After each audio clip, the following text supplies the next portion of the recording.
I know it gets old to some when I say it, but God is good. And all the time, God is indeed good. Before I get too thoroughly immersed in my speech, which I hope that you all will bear with me on, I want to say a few thank yous, if I might. One, of course, would be to the manager of the Cannon campaign, in that of Gwen Thomas and Annetta Watkins Ford. They worked extremely hard and did some things to help to get us over to where we are. People like Colleen Brannon and several others, hundreds of volunteers, all invested their time and their energy to be able to see us through. And I thank each and every one of you so much that were part of the campaign for your level of support to being able to get us to where we are this day. I want to thank also the lady who had me some 40-some odd years ago, Carmen Cannon. Mom, thank you for the level of support that you have always been, giving me the energy and the ability to always believe in me and to know that I can achieve, regardless of anybody saying to me that I'd never go anywhere, do anything, or become anybody. This night, you have made a difference.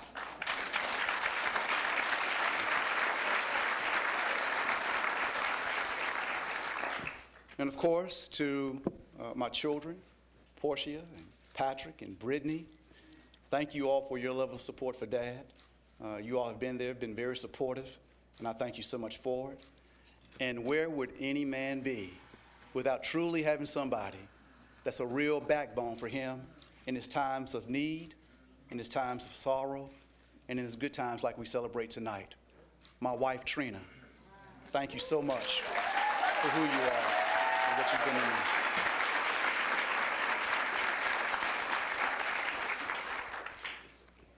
She's fine, too, I gotta tell you. I am so blessed. To the fine people of City Council District 3, thank you for giving me my start back in 1993. I truly appreciate it.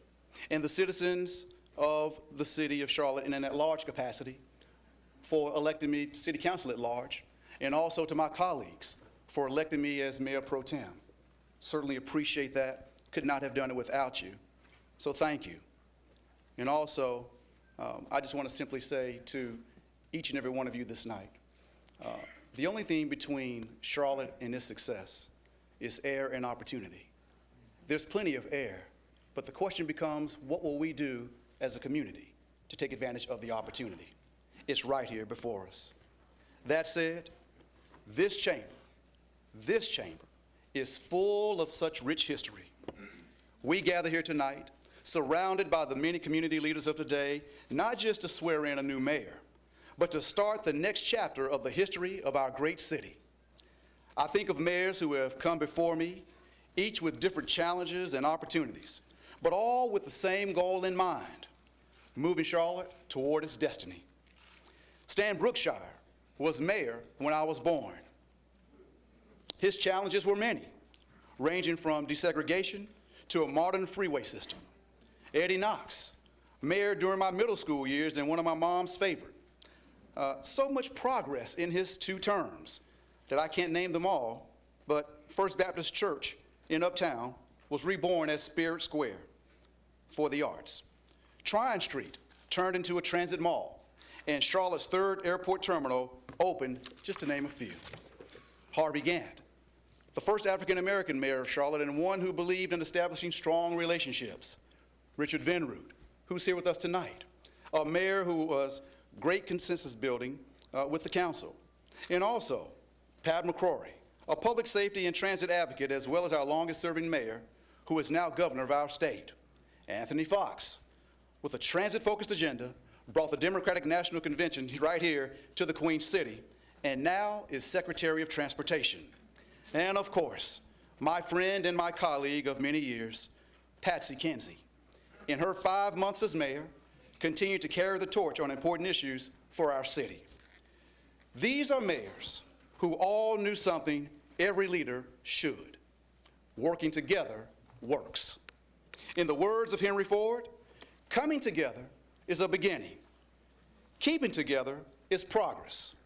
Working together is success. Mayors and councils, past and present, have focused on opportunities in which government could serve as a catalyst, facilitator, partner, and participant for success. We must be prepared to lead and to follow. We work hand in hand with citizens, business leaders, charities, community organizers, and faith leaders for the betterment of Charlotte. And we work hand in hand with the city's professional staff, the over 6,000 men and women who provide essential services to the city. Our success hinges not on the efforts of a few, but the sweat of many. Why? Because working together works. As I look toward the future, as your newly elected mayor, my fundamental goal remains the same as those who preceded me, moving Charlotte forward with the same collaborative spirit that has always existed in this can-do and will-do city. However, to achieve a win for everyone throughout our city and region, it takes a collective can-do and will-do attitude. Our priorities over the next 2 years are not my personal wants, but rather the community's needs and the city's aspirations. Working together, they include economic development and global competitiveness, transportation, housing, jobs and opportunities for all, and community safety through prevention. We can and will make progress in each of these areas. Let me briefly explain how. Charlotte's history is steeped in commerce, starting with its humble beginnings at the intersection of two local trading paths in the heart of the center city at Trade and Tryon. As the world has become increasingly connected, Charlotte has emerged as a global intersection, allowing industries located here to create, import, manufacture, and deliver anywhere and anytime. We must capitalize on these opportunities and increase our global competitive edge. Here are 5 areas where, of course, we can do so. Currently, the 6th busiest, Charlotte-Douglas International provides a gateway to the U.S. and the world through our reputation as one of the low-cost, high-service airports, and soon to be the 2nd largest hub to the world's largest airline, the new American Airlines. More gates to attract other carriers for more jobs and competition will provide a real opportunity for Charlotte and the region through this economic engine. The Norfolk Southern Intermodal Facility opens early next year, linking rail and truck service to East Coast seaports. With leadership that is intentional, the intermodal will have a $7.6 billion impact over the next 20 years. We will maximize this facility by improving the infrastructure around it and promoting development that diversifies us even more so business-wise as we work to make Charlotte a global hub for distribution of goods as the expansion of the Panama Canal occurs. Now, if we suggest to our youth that they need to be able to compete on the international stage, then Charlotte should have leaders operating with a global mindset, working with domestic and international political and business leadership. The success of this intermodal effort, with creating this global hub in mind, will create both blue and white-collar job opportunities, expand our tax base for continued investment in the city across the board, and generate positive attention for not only Charlotte, but the region and the state of North Carolina. Our regional transit system, it's reached new milestones this year. Transit is the backbone of our future as the region grows by 70% to more than 2.5 million over the next 20 years. We must continue smart redevelopment all along the Link's blue line from the university in the north to our southern border. We must work together to find funding solutions for other transit lines and for the complete transportation system for cars, walkers, and bikers. And we must let nothing, not anything, prevent us from reaching our goals. A thriving global city is one that can move people and goods. We must be entrepreneurial and inclusive. Of course, Charlotte has large employers. They are huge economic drivers. But so are the small businesses and entrepreneurs willing to take risks and follow their dreams. As mayor, I'll work hard to foster a rich entrepreneurial environment where startups can flourish. I'll do that by supporting resources such as Packard Place, serving as a connector for public and private resources and making it known that Charlotte welcomes and embraces entrepreneurs. The City of Charlotte has a long history of creating and implementing strategies to support local businesses, including 2 programs that we must make more accessible and more impactful. They are the Charlotte Business Inclusion Program, adopted earlier this year. It enhances competition in the city contracting areas and provides procurement opportunities for minorities, women, and small business enterprises. And the Business Facade Grant Program, which must be reinvigorated. It provides matching grants to property owners to improve the curb appeal of the business and the overall image of their communities. This, of course, in turn, helps spur other development. Finally, as part of our competitiveness, we must make Charlotte the easiest place to do business, to start or relocate a business, to build commercial and residential structures, and to renovate our existing buildings. I have asked the chair of the county commission, and she has agreed to join me in examining the zoning and permitting process shared by the city and county to ensure that our respective work is seamless to businesses, consistent, efficient in short, to ensure that there is no better place to develop and do business than in Charlotte-Mecklenburg. Economic development and global competitiveness provide the foundation needed to generate resources for us to pursue all of our other goals and achieve our destiny. We aspire to be a top global city, and we can only achieve this by working together.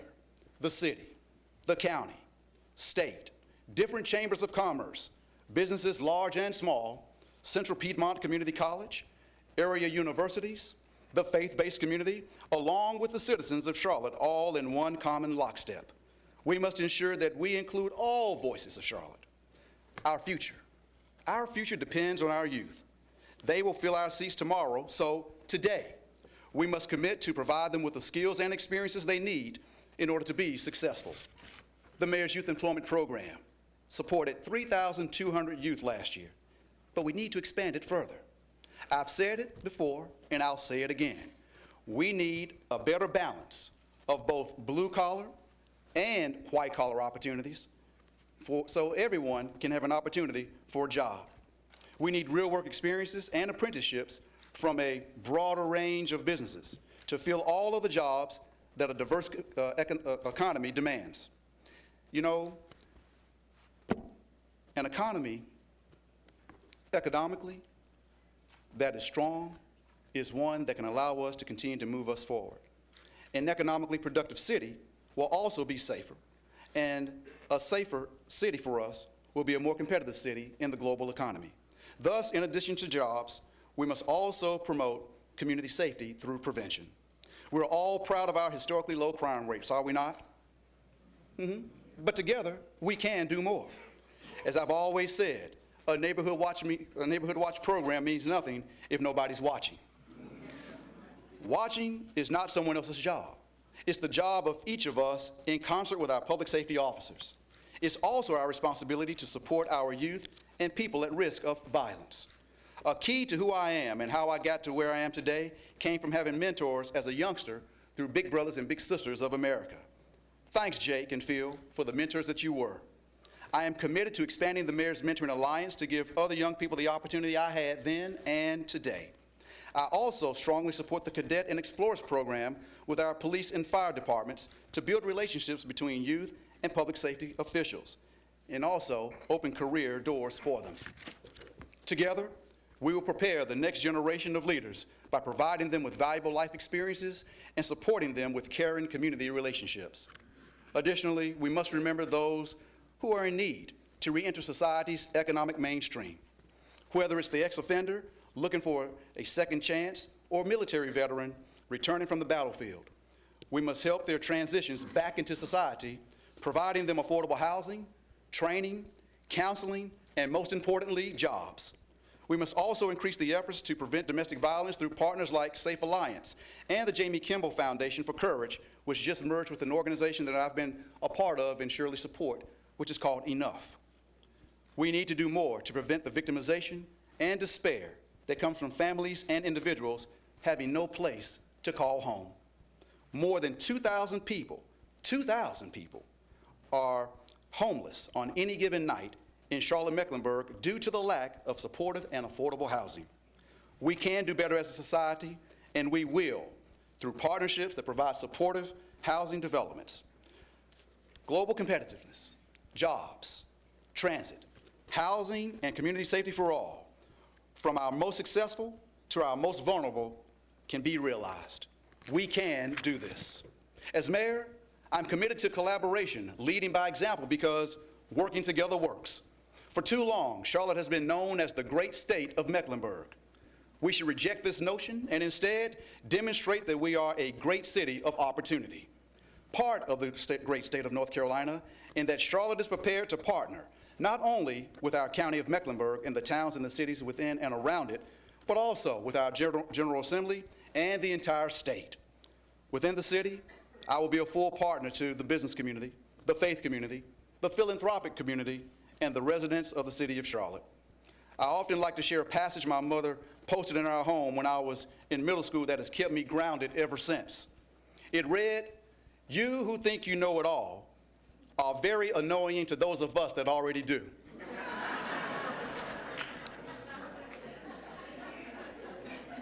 Is that right, Mom? Mom says that's right. While the author is unknown, the message is clear. Nobody likes a know-it-all. As mayor, I will look to, listen to, and partner with subject matter experts to make Charlotte an even better place for all of us to live, work, raise a family, and recreate. All of our interests and successes are linked. Together, let's write this next chapter so that the future Charlotteans will look back on our progress in amazement and admiration. All those seated or standing in this chamber tonight in favor of working together, let it be known by saying aye. Aye. All opposed? The ayes have it. Thanks for your support in being here tonight. God bless the wonderful city of Charlotte and our region. God bless the great state of North Carolina, and God bless the United States of America. Thank you so much.